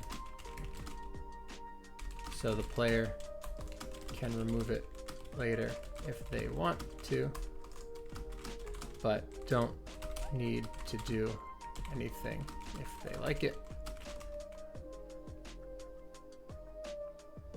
No functional change if the user does not have random Selected. Okay, cool. That's a good suggestion there. Let's make that as an enhancement. And create up relevant candy post.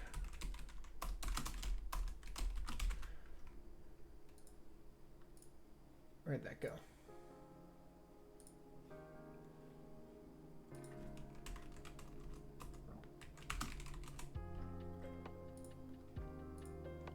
Excellent. Okay. Excuse me. Got that there. We'll mark this as planned. Suggestion has been submitted internally, blah, blah, blah. You know the drill.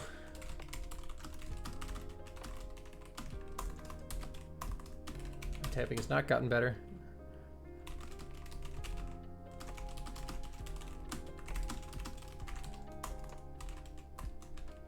Whew, okay, nailed it. Nice. Good suggestion. Iodized salt. Next. What do we have for time? We got 20 minutes. Add win requirements for degrees information to the Flare About page. That is a hard sentence to read. Add win requirements for degrees information to the Flare About page.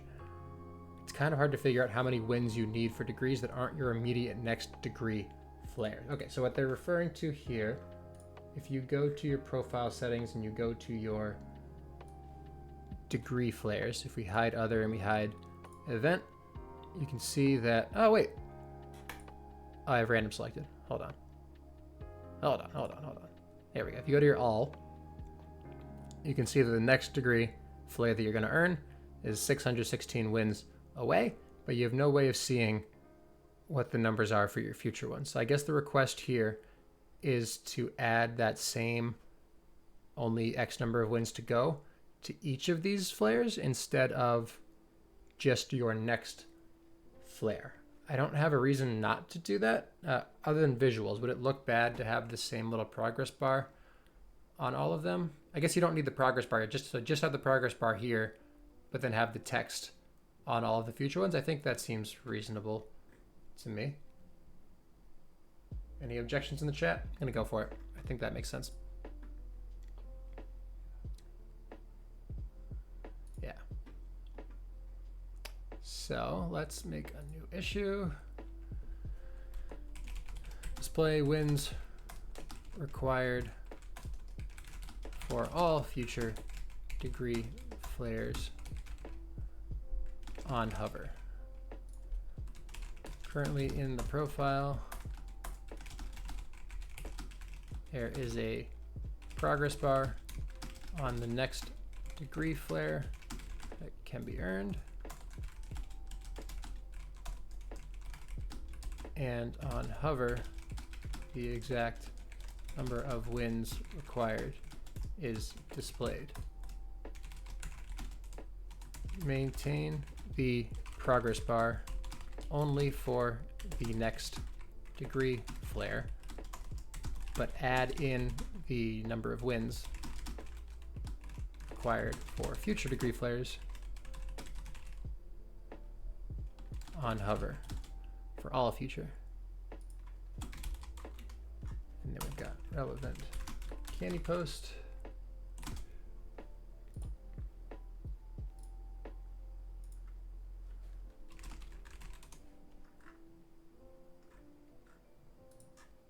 Which is here. This is a enhancement, and this is a low effort change. Excellent. And then we'll mark this as planned.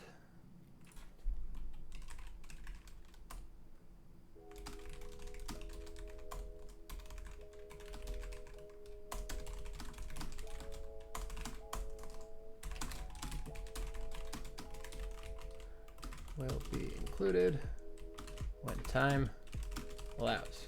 All right. Cruising. Next. Oh, we got a bug. We haven't had a bug in a while. Let's see. Texture pack options are not available in the Brave browser. Yeah, I don't know if there's anything we can do about this. We'll skip ahead. Tab complete for disconnected players.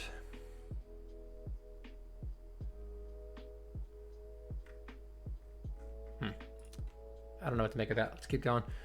AFK system messages display the user's name in the color of the team that they are on. Do we? I think we currently put the little display. It's like the little red or blue ball. Yeah, I'm gonna skip this one too. Keep going.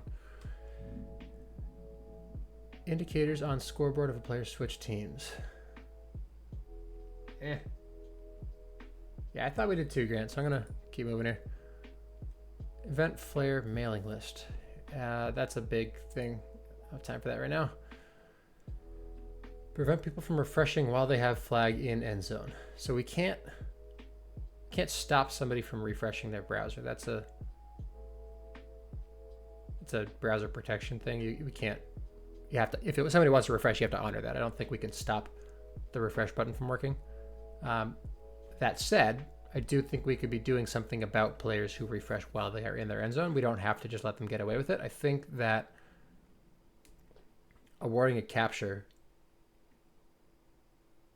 leave their goes. Yeah, their ball could stay there if they refresh, but you don't want that to be the case for every, like if someone leaves the game, we don't know when you press refresh, we don't know, we being the game, we don't know if you've actually left the game or if you've refreshed. There's no way for us to know that until you either do or don't come back. Usually with a refresh, you're back like that, so it doesn't really make a difference, but I don't think we could just leave a ball behind because then they might not come back and then you're stuck with an extra ball. So I think it would be better to say that if somebody refreshes while they're in the end zone, just give up a cap.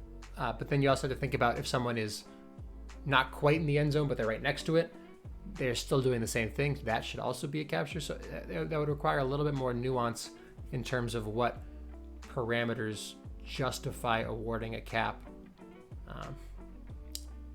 Because also you think about maps where it's like, pull one up real quick. Think about your gumbo type maps where you have an end zone. Sorry, I'll zoom in here. Your gumbo type maps where you have an end zone here in the middle. If you are in the end zone and refresh, sure, be a cap. But if you're here, that should be a cap. That's easy to agree on. But what if you're here and you refresh? You're just as close to the end zone, but you're not in a situation where you'd be giving up a cap. So you would have to have some sort of check that there's no wall in between you and the end zone. But then what if you're here and there is a wall, but you're still close enough that it's like a... See, I don't know if we could really outline the parameters you would need to cover all edge cases there. So I think that when you're in the end zone, that's an easy line to draw in the sand, but I don't want... The concern with that is not that feature. I think that's a fine feature, but would that encourage people who are not in the end zone to start refreshing more frequently? It is against the rules already, so I think we'd be fine about cracking down on it if it's becoming a problem, but I don't want a feature like this to encourage players to start doing something that we don't want them doing in the first place. But I think at a bare minimum, it's still an improvement to say if you're touching the end zone, that's cap, done. And then we could address anything that comes up from there if we needed to. But yeah, good starting point. We'll go for it. Let's get that in. Holy zoom. I didn't realize that was... Okay. Fix that. Let me just make sure we don't have a ticket for something like that already. I feel like we've talked about this at some point in the past. I just want to make sure that I'm not creating any duplicates. Refresh. Yeah. Award cap to the enemy team if a refresh or a disconnect occurs in a neutral flag end zone. So we've got our relevant candy post, which is ready to go.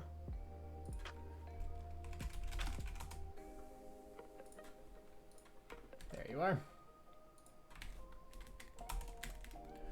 If a player is in their own,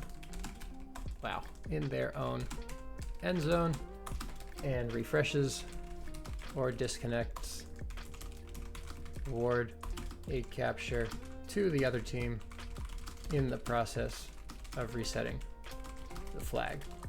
This does not cover all cases such as a refresh close to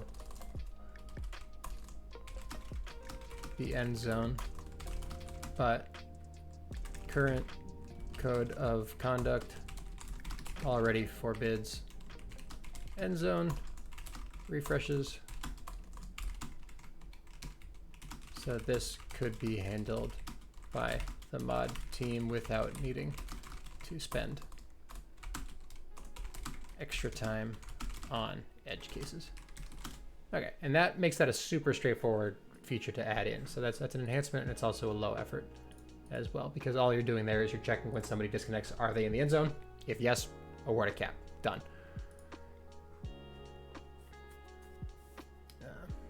Yeah, Stink, it's not bad, but it's just, I don't know if it's quite viable. The amount of work that would go into it for the improvement that we got out of it, I'm just not sure it's worth trying to get that granular with it. Would the mod team be notified if that happens? So we don't currently have any mod team logging for things like that. We just rely on user reports like most other things. So usually if you're on the team that got cheated out of a cap, you're pretty unhappy about that. And more often than not, we get a mod call that says, hey, someone refreshed. Could you tell them to not do that? And that's enough to cover most cases that I've seen. So, well, there's an inherent bias there because I only see the cases where we get the mod call, so I don't know if it's happening more, but in the games that I'm playing, I don't think I've seen that all that frequently. But yeah, okay, so we'll mark this as planned. Has been submitted internally. I'm not going to say request, I'm going to say ticket for this one because we made it slightly different. Ticket has been submitted internally to award a capture when a refresh occurs on an end zone tile while holding the flag.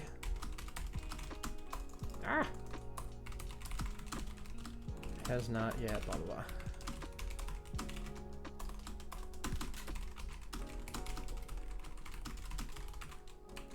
In the meantime, refreshing in the end zone is against the code of conduct. If you see this, please call mods and it will be addressed by the mod team. Boom. Save. Done. Thank you, NICU. Video, audio, another bug. I don't think I want to do bugs right now. Bash usually handles bugs.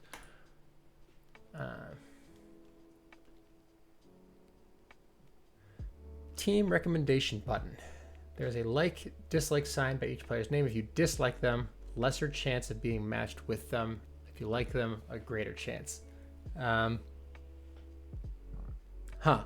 don't know if there's really a way to do that, because if you're pick okay, then top of the rank leaderboard, everyone's gonna be like, yeah, I love that guy, great teammate, and they're gonna want to be on his team.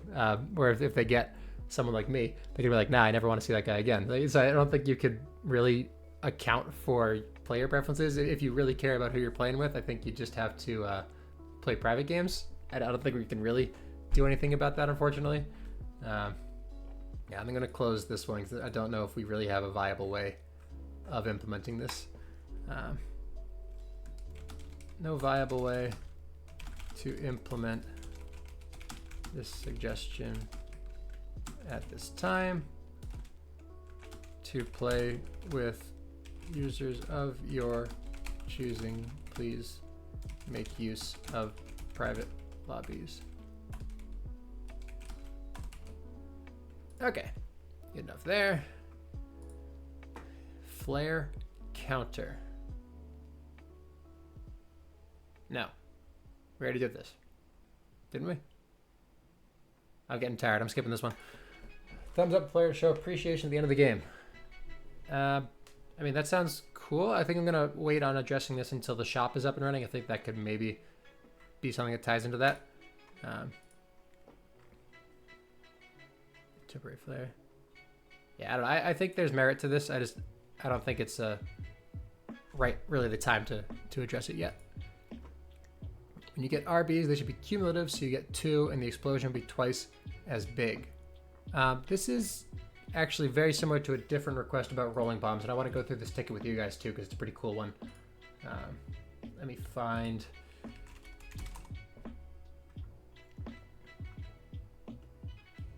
Is it this one here?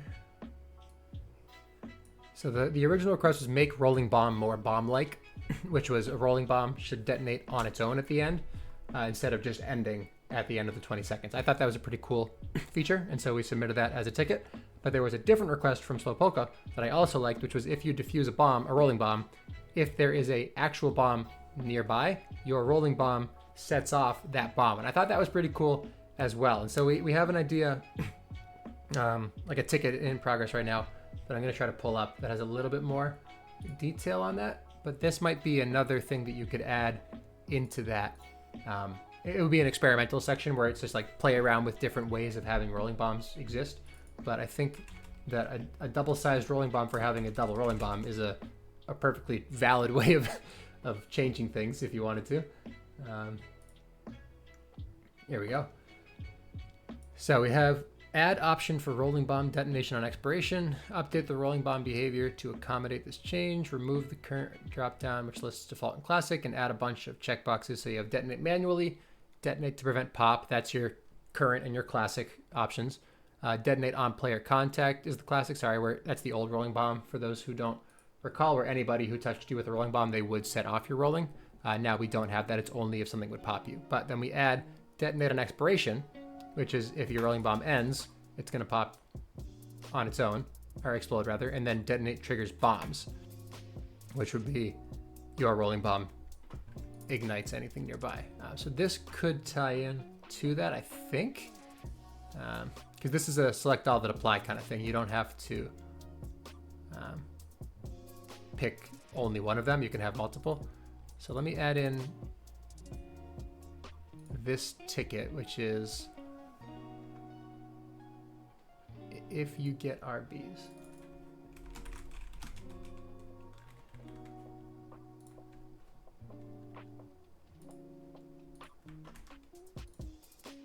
Let's say additional canny post, additional option for stacked rolling bombs to increase detonation power and maybe radius.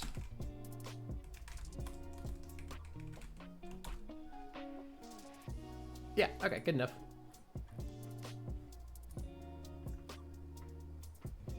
If the RB explodes on expiration, would there be a timer or notification to say it's about to happen? I would lean towards no, just because power-ups have always been 20 seconds. That might change if the other suggestion we were talking about 10 minutes, or I don't even know how long ago it was, about customizing the length of time for each power-up, that might change that. The first thing that comes to mind is potato flags. For those who don't know, a potato flag is a flag that you hold like any other flag, but after a certain number of seconds, it will blow you up and you will pop. And with potato flags, if you are getting towards the end of the timer where it's going to explode soon, you start to smoke. Like your ball will start to have a little animation on top of it. That could be a graphic that we bring over with that request that says, if your rolling bomb's about to go off, you're going to start to smoke a little bit, and then people will know that pretty soon you're about to go explode, which would be pretty cool. I think I like that. So I don't think we need to add that in here. I think that'll be pretty self-explanatory when we get there. But yeah, I would say probably not at a default, but if we think that it's a little too confusing with all the other customizable options, that would be my first choice of visual indicator on that. All right, we'll got 5 more minutes here, a couple more. Oh, I should mark that this is, I should have just merged this in with the first one, shouldn't I have? It's different enough. We'll say planned. Request has been submitted internally. Wow.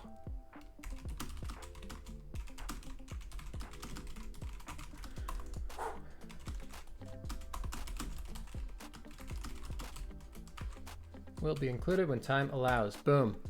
Next. Make pups count on the leaderboard. No. Next. If a group breaks, you redirect to the homepage. I don't know if this is... Oh, this is a bug group. I'll put this more in bug reports. I don't really know what this is. This isn't a thing that I'm aware of, so let's keep moving. Battle Pass. That would be cool. That's a really big request, though, in terms of work that would go into it, so we can come back to that later. Force registered users to choose a reserved name. What?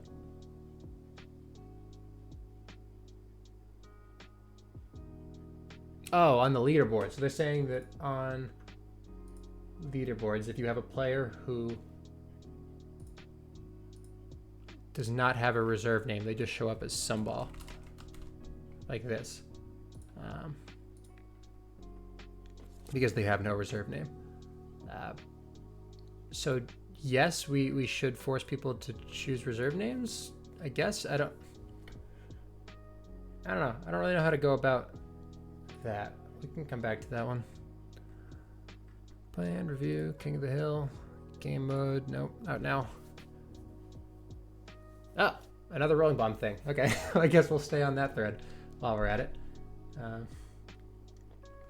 You can't remove your reserve name, but if you never had one, it doesn't force you to get one. Grant. If two flag carriers with rolling bombs touch each other, the explosion should be at least twice as powerful. I mean, I kind of like this. I don't know. What do you guys think? I feel like this is reasonable. But I guess the other thing comes to mind right now with No Kiss. You don't have any explosion when flag carriers touch, so we're not seeing that in competitive, but we still have kissing for everything else. I think we're staying that way, for now at least. I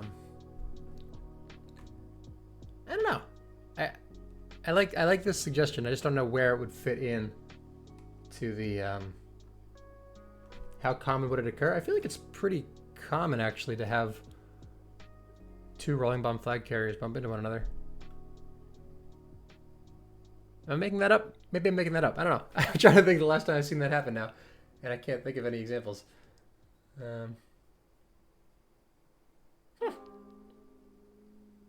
I don't have a reason to say no to this. I feel like it'd be fine as another rolling bomb option. So I'm gonna screw it. Let's just put it in the same ticket that we had over there, and call it good enough for now.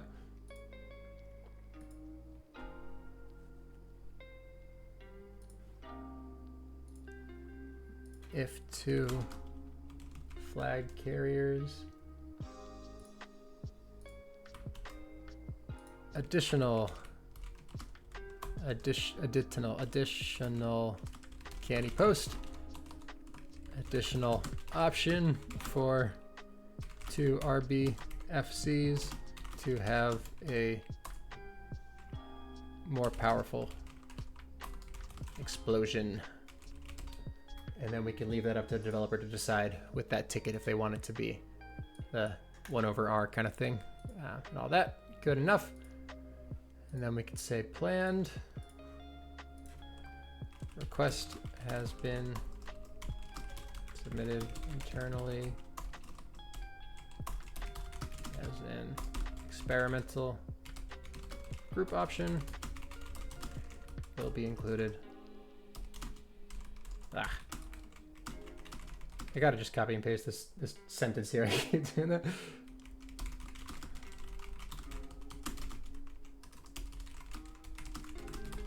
Will be included when time allows. Boom. Okay. One more, and then we'll call it good. For now, new pup idea gun. I don't know if I have it in me to do justice right now. Oh wow, a bunch of pup ideas. Let's see. Chat with one player. I need something good to end on. La la la. There we go. Spectators to comment in public games once the game is ended. So this would be nice. Unfortunately, with the second to last release, the ranked release, spectating is now on a delay. So any game you're watching about 10 seconds behind, which prevents players from stream sniping and using additional tabs to watch their game from neutral for pup timers. So we don't necessarily have a way for this to happen. We do have plans to have player-to-player spectator-to-spectator chat, where you can talk with other spectators while you're both watching the same game. But because of that time discrepancy, we don't have any way for you to talk to the people in the game. Let's see. I guess I should address this somehow, right? Yeah, I guess I have to close it. Sorry, not a bad idea, but due to current implementation of spectating with a 10-second delay, this is not viable as the players would be gone before your chat reaches them. Not a bad suggestion though. Okay, I'm gonna end on that note. So, this was the first of what will hopefully be a regular streaming thing. I'm calling it Future Group Fridays. We'll try to do the same thing mostly every week. Definitely for the next 2 weeks at least. I might be out of town the week after that. I'm gonna try to figure out how to do the like the stream schedule thing on Twitch so that people can just log on and see that. I'll try to post on Reddit every once in a while just to update, but I'm not going to spam it every week for every stream that we do. But I think this was fun. If you have any suggestions for other things we could be doing during this time, like I mentioned at the start, if you have questions for me, I'm always happy to answer anything game related, just to keep it going. I'll try to do the development update at the start of every stream. I'll upload these to YouTube so you can see it later if you wanted to. But other than that, thanks for joining me. I will see you all around, and have a good rest of your Friday. Enjoy the weekend.